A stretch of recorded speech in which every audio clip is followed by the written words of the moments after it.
Hello, this is Brad from Johnson Small Engines. Just want to show you what I found in a no start condition on a Briggs & Stratton 19 horsepower Intech. Alright, comes in, doesn't start. First thing you want to do is check spark. I did check spark. It had spark. Then you go to fuel and you wonder what's going on with the fuel, and this is what I found. First thing I found, as you can see by looking at this, I'm going to go down here a little bit, we have mice. This is what happens when you leave your equipment sitting outside underneath a tarp, which this gentleman did. Unfortunately, if you don't have room, or if you don't have a garage or a shed, you have to leave them outside, and I understand that. So you just have to be careful. I suggest using mothballs around the engine to keep mice out. It definitely does work. You do have to use a lot of them, but it does keep them away from the engine. You can buy them in the breathable packs, and mothballs definitely work. But you do have to use a lot of them. I understand that some people don't like that smell, but that's why the mice, aren't theirs, because they don't like the smell of the mothballs. Anyway, back to the fuel, no start condition. What I found was, as you can see in this glass container, it's a little bit of water, or actually a lot of water, and a little bit of gas. That's what it is. All right, that gas is that rusty color on top. Now, this is a little hard for me to do, but if I shake it around, you see this. It mixes together, but when it settles, it's actually water on the bottom and gas on top.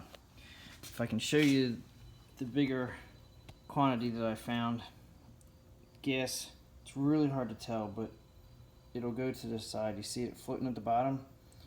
That is actually, it's really hard to see on this picture, but water sinks, and this came out of the gas tank. So we had a lot of water in the carburetor. Now what you can do to drain it, how I got this out, was I took the bottom solenoid. This is the fuel shutoff solenoid.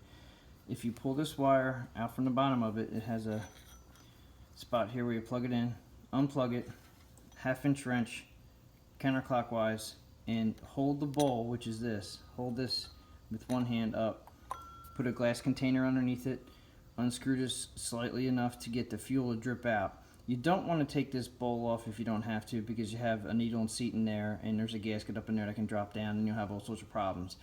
But basically, I dropped the fuel from that bowl into the glass container, which is here, and we have a lot of water. Now what I'm thinking is, how did the water get in there? Well, being that it was a new machine, the hood definitely works, and the gas cap's brand new, even leaving it sit outside, you should not get water in your fuel. So I'm going to call up the customer and ask him if he had containers of fuel sitting outside. That is one way to get moisture inside the containers, by leaving them outside. Condensation can occur and possibly accumulate into the fuel tank in here, but I'm thinking with a lot of water that was in this fuel, must have been from maybe digestion of water into the gas tank through a fuel container. So maybe that's how it got in there, but we definitely know why it wouldn't start, and I hope this helps somebody out as far as a no start condition. We do have to clean out the mouse nest, and we do have to put a new ignition coil on this, because it chewed through the wires pretty bad, and this can happen to the point where you'll have no spark, and then that would be a no start condition also. So it's good to check spark first, then go to your fuel. And there is other complications you can have with compression and so on and so on, but I just wanted to show you what I found with this particular one. Thanks for watching.